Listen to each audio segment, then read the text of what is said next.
খুবই খুশি লাগছে ছাদে এসে, কারণ ছাদে যদি নিজের হাতে যত্নে গড়া কিছু করা যায় তো তার মধ্যে সার্থকতা বেশি।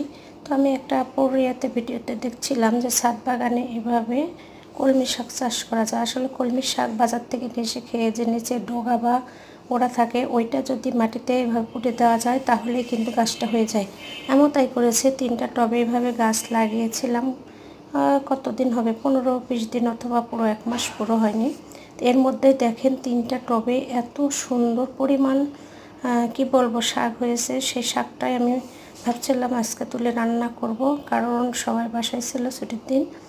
তো যাই হোক, টাটকা সতেজ, আর সবচেয়ে বড় কথা এখানে কোনো ঔষধ বা ফরমালিন কিছুই ব্যবহার করা হয় নাই। তো আর তো বুঝেনি, শাক খেতে হবে, শরীরের জন্য উপকার, দামও বেশি। তো এইভাবে আপনারাও যদি সুযোগ থাকে বাড়ির আশেপাশে অথবা আঙিনায় অথবা ছাদে জায়গা কম হলে এভাবে টবেও চাষ করতে পারেন আমার মতো।